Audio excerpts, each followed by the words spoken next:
Fact or fiction? Are they really that different? Beyond Belief. Fact or fiction? Hosted by Jonathan Frakes. We live in a world where the real and the unreal live side by side, where substance is disguised as illusion, and the only explanations are unexplainable. Can you separate truth from fantasy? To do so, you must break through the web of your experience and open your mind to things beyond belief.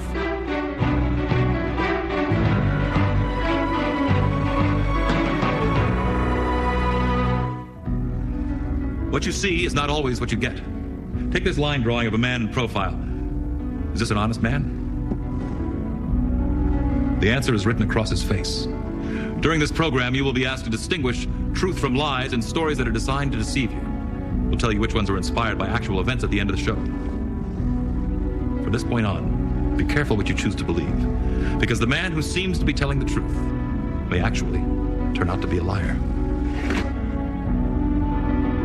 Innocent until proven guilty. Our entire system of criminal justice is based upon that premise. Yet in their zeal to see the guilty convicted, some are too willing to deny others that presumption. Craig Hoffman was that kind of cop. His philosophy was, if you're brought in, you must have done something wrong. Hoffman was determined to get a confession for every crime that passed his desk, no matter how many crimes he had to commit in the process. It was 5 p.m. on Tuesday when Sims was brought in again. It seemed like old times, except this time, the ending would be much different. Look who's back. Officer Sands, watch and learn. Help me out here, Sims. I want to talk about the armed robbery on 45th last night. Now, you don't know anything about that, right?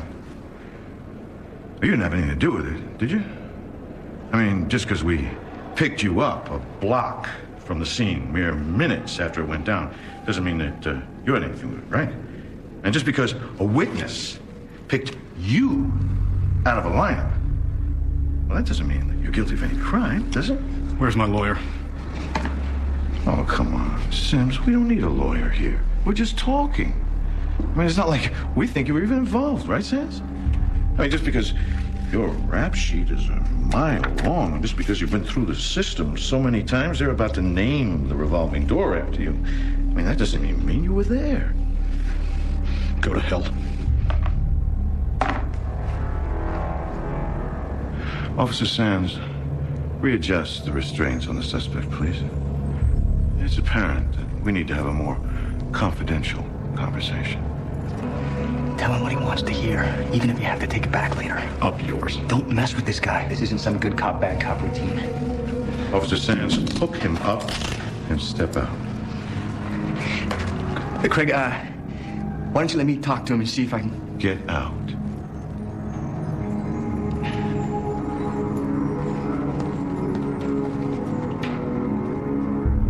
Sims.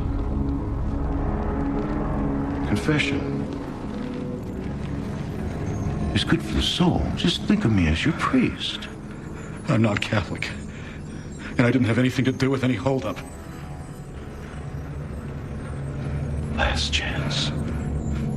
What are you gonna do, kiss me? Sure. Get ready to pucker up. But first, let's dance.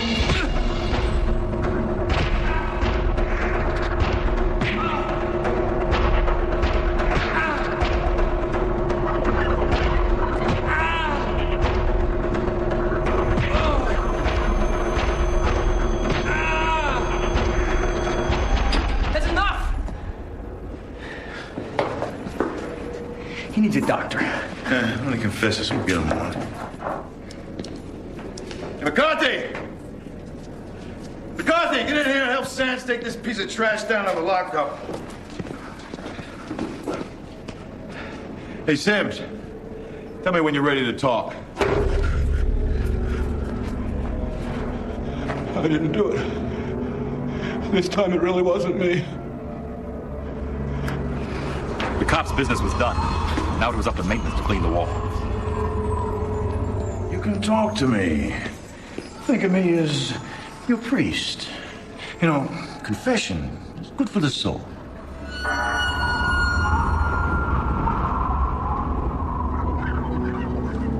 McCarthy! Yeah. Hey, that was supposed to be gone. How do you tell the cleaning crew I'm gonna start checking for green cards? They don't stop slacking off. They tried to clean it, but that stain won't come out. Then get it painted. Yes, sir. Now, where were we?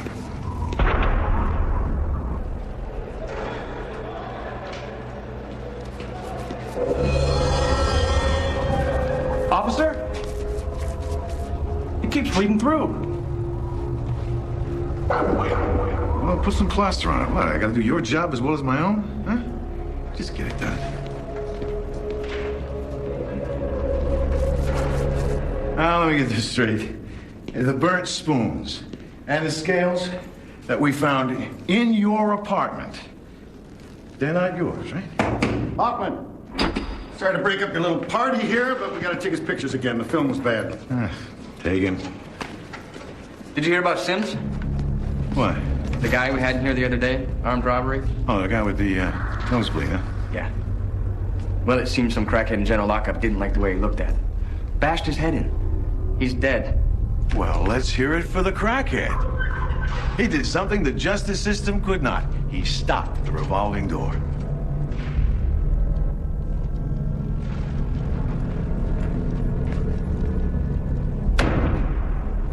What happened next was reconstructed by investigators.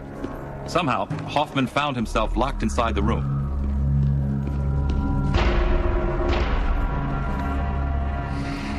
Then he must have been extremely frightened by something he saw.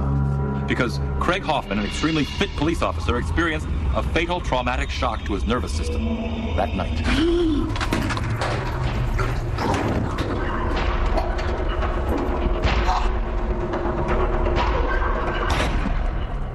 They found Hoffman's body in the morning. The official report said heart failure, but nobody could explain the marks around his throat, as if he had been strangled by hand. Weeks later, another man confessed to the armed robbery, clearing the name of Sims. The bloody handprint never appeared again.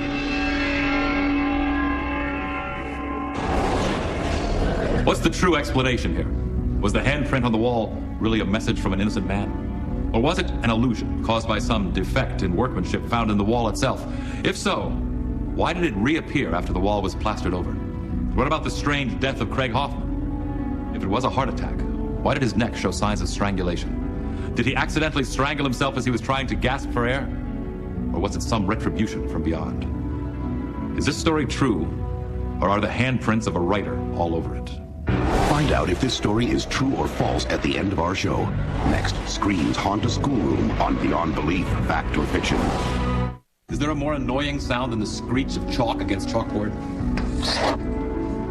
We all remember teachers who, despite years of classroom experience, couldn't stop from making that sound, and students who would make the sound just to annoy the rest of the class.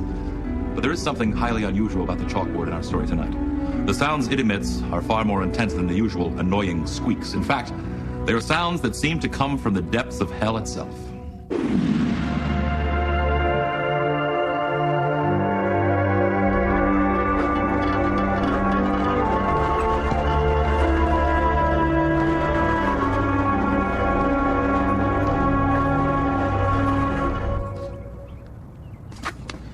Cut it out. What'd you do, Mama Kisser, huh? Did you hit a wrong note in choir? I was an honor student. I couldn't believe I actually had to stay after school in detention. It was a strange place to be, but not nearly as strange as the events that would take place later. So what is it, Mama's boy? I faked a note to skip gym, okay? My, you're a real desperado. Maybe everyone doesn't aspire to your level of criminal mind. Oh, really? Well, I do. What about you, girlfriend? Why are you hanging with us nasty boys? I'm good in math. I let a friend copy answers on my test. Yeah, okay. Well, yeah, that's cool, Claire. Well, this is our good friend, Mr. Mumbles. Man, don't... Yo. Hey, Mr. Mumbles! Hey, you! Don't you know he's a deaf mute? Hey, Mr. Mumbles! That's not funny. What? I didn't do anything. Come on, Riley, man. That's how we got in here in the first place, man. Sit down, leave that man alone.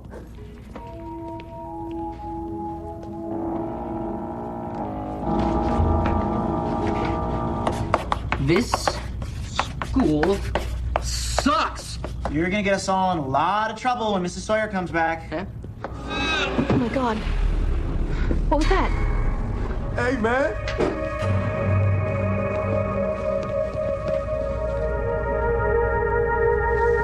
Ain't coming from out there, man. And where's all that screaming coming from? I don't know. Draw another line. What are you, a nut? Just do it. Oh, man, that's coming from the blackboard. Okay, this is impossible. What the hell's going on? Someone's in trouble, and they're calling for help. How do we know where this person's at? Give me the chalk.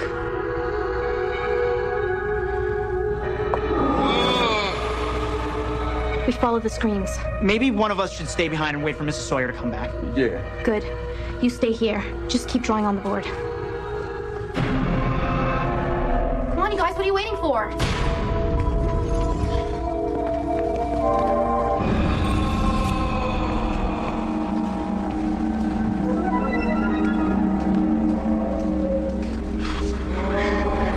What do you guys think? I don't know, man. It's hard to tell. No, it's coming from that way. You're right. You go first, though. It's locked.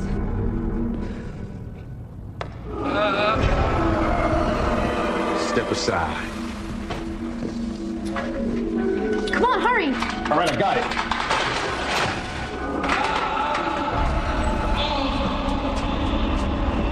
Where's it coming from? Okay, so nothing. Over there! Where? Look out! Come on, help me over here. Oh my gosh! Oh my gosh! Hurry up. Slide him out. Slide him out. Guys, help! Look at it. Drop it. All right, guys, move. Move right down. Is he okay? Yeah, he's gonna be all right. Get him out the smoke. Oh my gosh! Yeah. Careful, careful! It's all right. Come on, come on. He's okay. Man, watch out for this hole. Okay, easy. Right. Go there. The door. Settle down. Easy, easy. Come on, man. Easy. Easy. You all right, bro? You can't understand me, huh? Easy, easy, easy.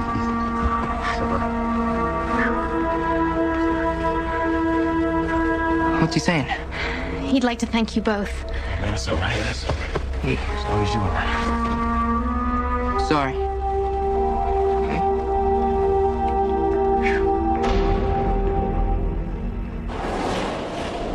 Could this story be true? Could the sounds of a man in distress really be communicated through the chalkboard? Or did the students just imagine the board was transmitting those sounds? Were the sounds actually coming from the vents around the building? But then, the janitor's vocal cords were in no shape to make any sounds in the first place. To figure out whether this story is fact or fiction isn't an easy exercise. But that's your assignment. Find out if this story is true or false at the end of our show. Next, a trip to the woods takes an unexpected turn on Beyond Belief, Fact or Fiction. How many reports have you watched and read about the dangers of stress? Stressful, aren't they? Fighting stress has become a major industry. Squeeze this, rub this, listen to this. All designed to help you unwind and reduce a condition that has been blamed for everything from high blood pressure to hiccups. Diane Lerner was feeling the major symptoms of stress in her life. She was determined to shake off its effects and find a place where she could relax and enjoy the world again. But is there such a place? Diane is about to find out. Hey, Ross, it's me. Diane Lerner was taking her first time off since she started at her company. And on the way up, she spent most of the time on the phone to the office. It's outstanding. Driving.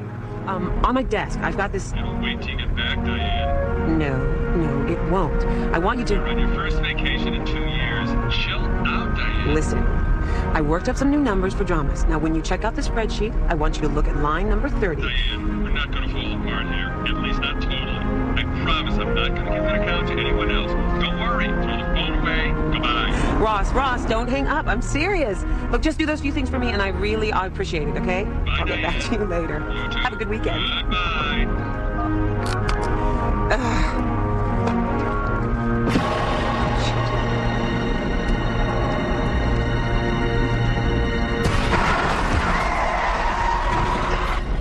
Safe driving was not Diane Lerner's strong point, but somehow she appeared at her dream getaway right on time. The woodland cabin was just as she pictured it. The key was left just where the landlady promised. And the view was just the remedy Diane needed for the tension that she'd been feeling lately. The inside of the cabin had the smell of hickory and pine wood, and the furnishings were perfect. If Diane was looking for peace and quiet, this forest setting was the place. In fact, it was so quiet, it was almost spooky. Oh, God. I didn't expect someone to be here. I'm Mrs. James. Oh, right, of course. I spoke to you on the phone earlier. Yes. Oh, I'm sorry. Well, I'm so sorry. I see I frightened you. Oh, no, I'm a bit unnerved. What?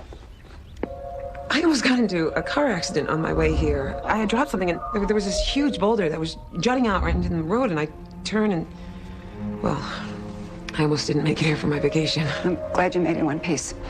I was just tidying up. This place has been closed up for some time. Oh, it's great. I mean, look at this. It's even more beautiful than you described. Oh, I'm so glad you like it. I think you're going to be very comfortable and cozy here. Oh, I know I am. I've got a lot of work to do, and I just needed some place that I could really concentrate. On your vacation? Oh, okay. Well, the bedrooms and the bath are upstairs. There's the kitchen. And you probably passed Osgood's store on the way a few miles back? Oh, yeah. Now, they make their own ice cream. You've got to get the pistachio while you're there. So I think I'll leave you alone so you can work. Great. Where's the closest neighbor? Oh, that would be me. If you cut straight through the woods, I'm about a mile due east. So look, I've left my number by the phone. If you need anything, call. Otherwise, I'll just check with you in a few days. And I'll leave the local paper on your porch.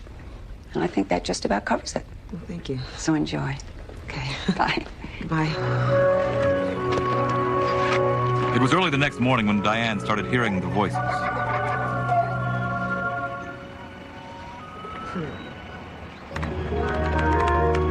She ignored the sounds at first, thinking it must have been the wind through the trees.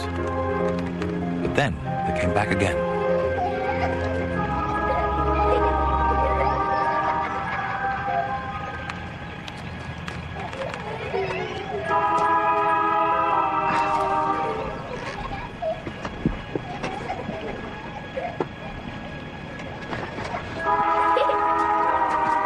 Excuse me, kids. Excuse me. Hello. Excuse me, kids. Hey, children. Hello. Excuse me. Hello. Excuse me. Okay. All right. Are you listening to me at all? Hello. Suddenly they were gone, and it was quiet again. Oh, and by the way, Mrs. James, you know the children that live in this area? There aren't any children living in this area, not for miles. In fact, the people who live close by have children who've grown up and moved out of the house. Really? Well, there was a bunch of kids playing around the yard and making a lot of noise. Really? You sure? Mm-hmm. Are you really okay, my dear? Oh, yeah, no, I'm fine. I just have to finish up this work, that's all. Anyway, I don't think they're going to come back. Thanks for calling, Mrs. James. Bye. Bye-bye.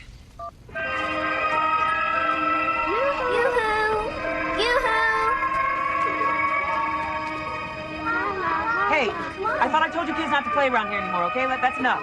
Hey, I'm not kidding. Why do you persist on playing this game? I want you all to go home now. Come with us. No. Come now. Hey, I'm not joking anymore. I want each and every one of you to go home. Go on, get out of here. It's time. Go away. Come with us. The peace and quiet of the forest was forever disturbed now. The next day, she would feel differently about it.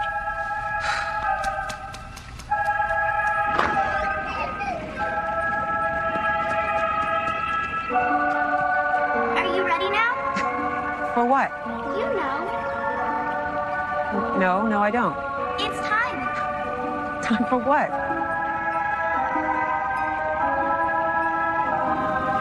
What, this?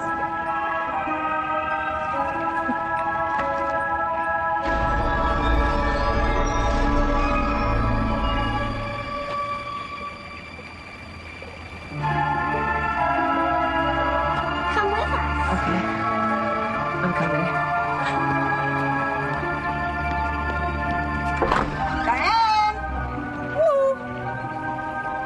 Hi, Diane! Hey!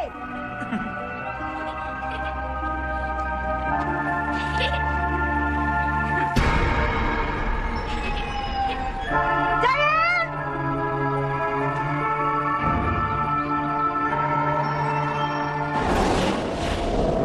Let's look at the paper again. Another accident the same day involving 6 schoolchildren. Was the woman that Mrs. James encountered that day only the spirit of Diane Lerner? Did she truly become one of the spirits of the woods? Did she join the ghosts of the children who died in the bus tragedy? Or was our witness, Mrs. James, a bit overexcitable? Maybe she imagined that Diane disappeared. Could it be that Diane was disappointed with her paradise and slipped out without telling Mrs. James? But what then are we to make of the newspaper article? Is the truth easy to spot here? Or is it difficult to tell the forest from the trees? Find out if this story is true or false at the end of our show. Next, Fate visits a corner drugstore on Beyond Belief, Fact or Fiction. For those of us who grew up in another generation, the corner drugstore was a magical place. You gave the man behind the counter an illegible note from your doctor, and he would fill tiny bottles with pills and potions that had the power to make you feel better. And perhaps most magical of all, the man knew you by name. Everett Spencer was a throwback to that earlier time when the pharmacy profession was a personal one. But now the modern era is starting to close in on him like a virus, and he has no prescription to fight it off. Everett Spencer was always a hero to his grandson. That's why he became a pharmacist too. In the old days, Everett was quick, sharp, on top of all the latest breakthroughs, but nowadays he was slow, set in his ways. Just post the prescription on the board and type out the label. The new junior partner, his grandson, Martin, was going to change all that. There we are, Granddad. The family business. How about that? I couldn't be more proud. The first customer that day was a steady patron of the pharmacy since Martin was a little boy. Ruth, how are you doing this morning? Doing just fine, Everett. Do you remember my grandson, Martin? Oh, of course. Martin is a pharmacist, too. He's going to be working with me. It's nice to see you, Mrs. Fulton. Thank you. Martin, could you snag Miss Fulton's prescription off the shelf? Sure. It must be wonderful having your grandson back here again. And working with you, too. It's a proud day. Granddad? Yes, that's it. There's no drug indicated. Yes, we know what it's for, don't we, Ruth? Now, can I get you anything else today? No. This will keep me going. See you in a couple of weeks. Bye-bye. Granddad, what were those pills? Oh, Ruth's been taking those for the better part of 20 years. Well, there was no drug name. I mean, what if she forgets and she starts mixing prescriptions? I mean, you should indicate what they are, unless they're sugar pills. That's right. Why are you giving her pills that have no medicinal purpose? Because she thinks they do. Okay, Granddad, it's time we step into the 21st century. The only people who are prescribed placebos anymore are... Sometimes people like Mrs. Fulton. Anyway, she swears by them. You heard her. They keep her going. Oh, Grandpa, you're still typing labels with that old typewriter? Everyone's computerized now. Everyone but me. I have no need to learn something so complicated. It's easy, Grandpa. I could teach you. It would triple our business. Doctors could email us directly. We would finally be able to compete with the chain pharmacies. I enjoy my relationships with people. I like talking to the doctors. Well, now you can talk to the doctors about your golf game and not prescriptions. You're not going to convince me that technology is more important than human relations.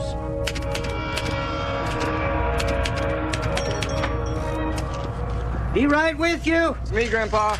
Here it is, our link to the 21st century. I know, you're not happy about it, but this one is so easy, Grandpa. Everything we need is already loaded. We just plug it in. I got it all set up. Now, with this bundle of wires, you can go on an African safari. I'm too old for a safari. Well, not if you can do it in the comfort of your own chair. Let's set this baby up. I've got to mail these letters. Mrs. Samuels will be in to pick up her medication. It's 10 milligrams of Epicet. The prescription is right here. I'll put it on the board. Dr. S.L. Hampton. Yeah? Yeah, I called his office yesterday. I gave them our new email address. I'll bet they emailed that prescription. I'll be right back. I'll take care of Mrs. Samuels. Martin could tell that his grandfather was upset, but he felt that in time he would thank him for all this. I'll be right there. Martin would never forget this customer, not after what happened that day. Hi, can I help you? Yes, I'm picking up a prescription. Harriet Samuels. Oh, yes, Mrs. Samuels. It'll be just a few minutes. Martin went to the board where Everett had posted Mrs. Samuels' prescription, but the prescription was gone. I'm in somewhat of a hurry. Yes, ma'am.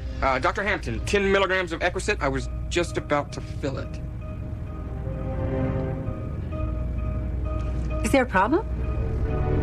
No, ma'am. No, I just need to reconfirm the prescription on our new computer system. We're linked up with Dr. Hampton's office, so this should just take a second. This was the first test of Martin's system, the high-tech approach. But for some reason, the prescription wasn't coming up. As I said, I'm in a hurry. Yes, ma'am. I'll be right with you. Hello, Mrs. Samuels. Hello, Everett. Perhaps you can help. I'm in a hurry, and I think there might be a problem with my prescription. I'll take care of it right away. I'm sorry for the delay. Thank you, Everett. Do you have the prescription? It's not on the board. I couldn't find it. Did you call the doctor? Well, I was trying to get it on the computer first. I mean, I know that you said it was 10 milligrams of Acrosep, but... Carolyn, it's Everett Spencer. I've misplaced the prescription for Harriet Samuels. Can I have a minute with SL? SL, I'm sorry to bother you. I've managed to misplace the prescription on Harriet Samuels. I know it's for Equaset, 10 milligrams, but 1 milligram? Oh, thank goodness I called you. Sure. Goodbye. Oh, my God, Grandpa. 10 milligrams would have killed her. I'm sure it said 10 milligrams. We'll be right with you, Mrs. Samuels. Would you fill it for me, please? At that point, Everett walked over to check the board again. Martin? I thought you said it wasn't here.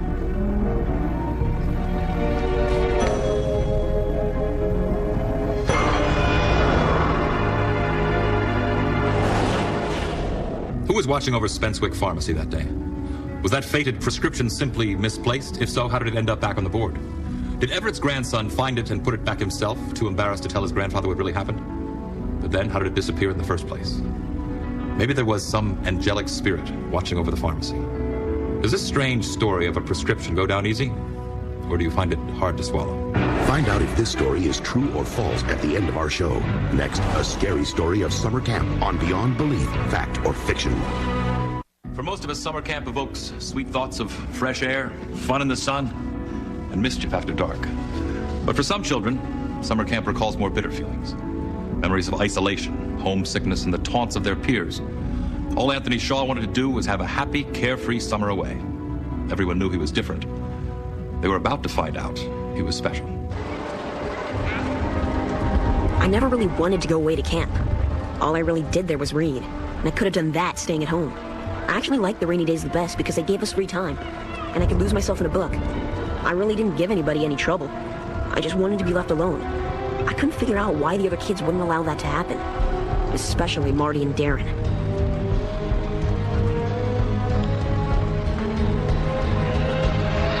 Don't be a jerk, okay? It's me. Keep your hands off me. I need your help. Will you help me? With what? I need to find Darren. I can't find him anywhere.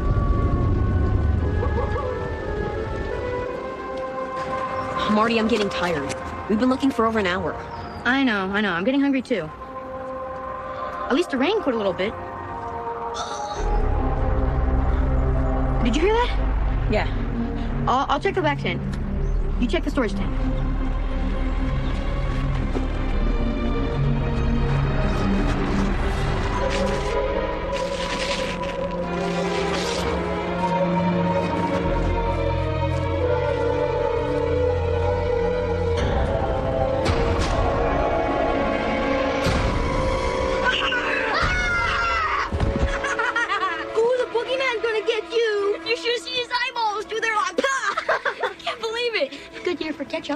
You guys are such jerks! That wasn't funny. Yeah. What's going on? Nothing. Just having a little fun. Well, who was screaming? It sounded like someone was getting murdered. Yeah! Anthony, go to your tent. You two clowns, come with me. Sit down. Is there something seriously wrong with you guys? It was a joke. He got hurt. Anthony did. Now, I want you guys to lay off him. This was totally rad. You should have seen him. Man, he almost put his... Knock it off. Hey, something to eat? Gotta get us something to eat. Hey, watch this. Rise and shine, Anthony. It's another fiber-filled snack day at Middlebury. Man, he's putting this on. Come on, Anthony, wake up. Anthony. Hey, they say the rain should be letting up. Let's get dressed and moving. Richard, look at Anthony. I think there's something definitely wrong. Hey, Anthony, we're going canoeing today. Your favorite. Get up. Where's Marty and Darren? Did they do this to him? I don't know. I haven't seen him all morning. I didn't see him either. His pulse is racing. Huh? Anthony, you okay? A nightmare. It was weird. You know how sometimes in your dreams you do something and you don't know why? I dreamt that I got out of bed and went running through the woods. All I knew was somebody was in trouble and I was the only one who could help them.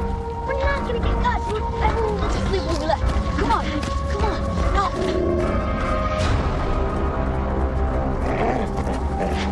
That's a wolf.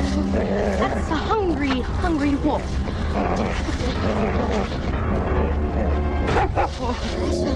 Help, help, no!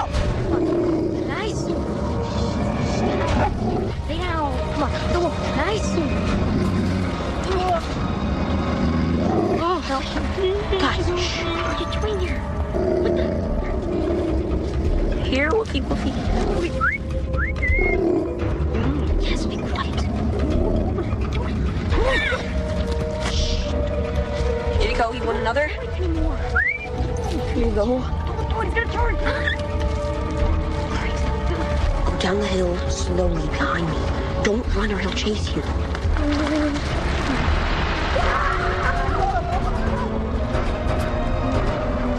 Never even growled at me or anything.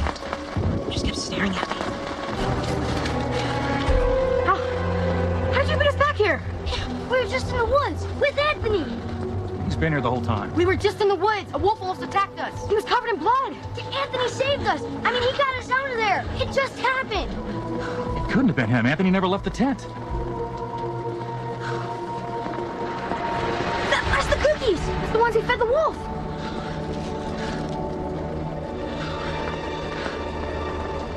So what kind of a dream was that anyway?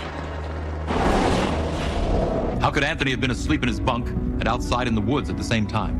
And if he was in his bunk the whole time, then who saved Marty and Darren from the wolf? Did Marty and Darren, in their terror, only imagine that Anthony was there? But what about the detail of the chocolate chip cookies? Could they have imagined that too? Is this a story of a person being in two places at once?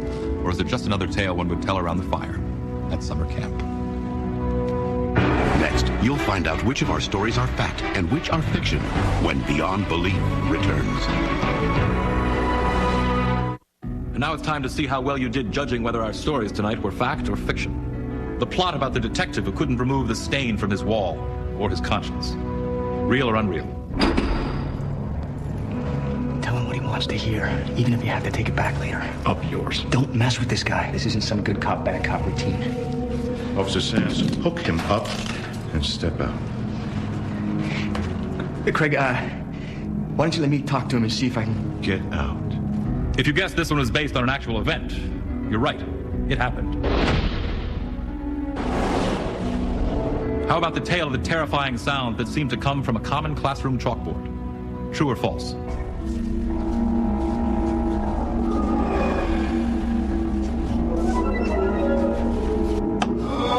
Okay, that's it. I promise I'll never cut Jim again.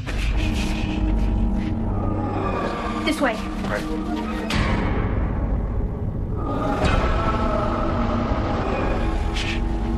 The story of a school haunted by the sounds of screams was inspired by actual events.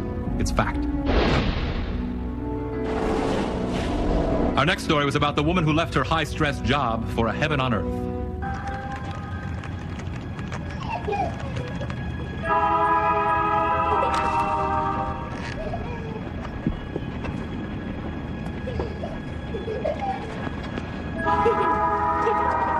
Excuse me, kids. Excuse me. Hello. Excuse me, kids. Hey, children. Hello. Excuse me. Hello. Excuse me. Okay. All right. You know, are you listening to me at all? Did this story of the Garden of Angels ring true to you? Not this time. We created it. What about the story of the vanishing prescription? Did you think this one was based on reality? I've managed to misplace the prescription on Harriet Samuels. I know it's for Ecocet, 10 milligrams, but 1 milligram? Oh, well, thank goodness I called you. Sure. Goodbye. Oh my God, Grandpa. Like 10 milligrams would have killed her. This tale of a mysterious force protecting a pharmacy is based on an actual incident. It's real. A story that took place at summer camp of a boy that seemed to be in two places at once. Fact or fiction? Go down the hill slowly behind me. Don't run or he'll chase you.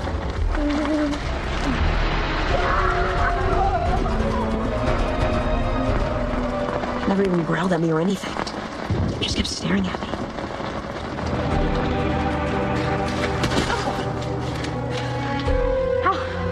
How'd you put us back here? Was this a figment of a writer's imagination? No. This one was inspired by truth. So what was your score tonight? Were you able to separate fact from fantasy? And how bizarre does reality have to become before it reaches a point that's beyond belief? I'm Jonathan Frakes. Join us for more stories next time on Beyond Belief.